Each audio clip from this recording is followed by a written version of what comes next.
My parents were the type of people that were very supportive and encouraged me. They were always showing me that you can do whatever you want in life. And I was always spurred on with that kind of attitude.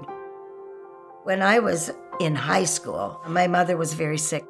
Often I would come home from school and find her laying down on the sofa.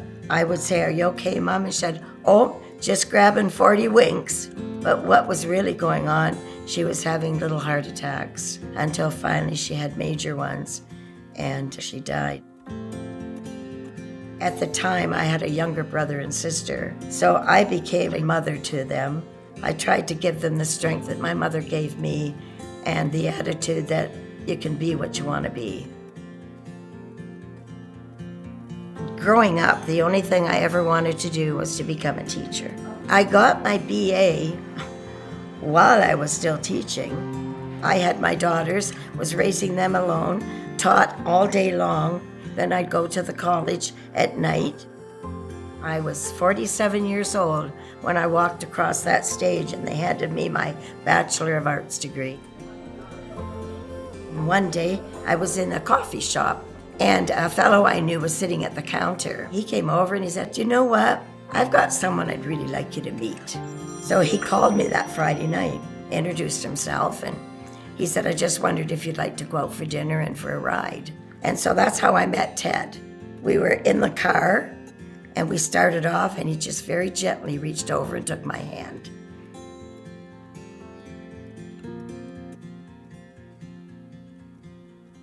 And that was the beginning. So we dated for quite a while, and then he asked me to marry him. We ended up being the best of friends. We just had a wonderful life. I can't thank him enough.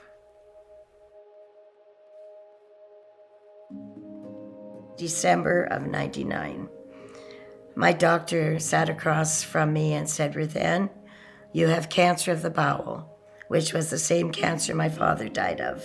He said, "It has metastasized and you will need to have chemotherapy."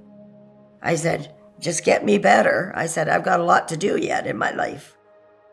So I went through 6 months of gruesome chemotherapy. And I would say to Ted, I can't do it anymore.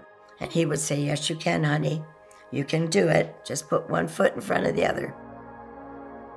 That's how we lived our life for a year. When it was all over, I was kind of lost for a while. I thought, what do I do now? So I thought, you know what? I could help others out because I know what it's like to have gone through that.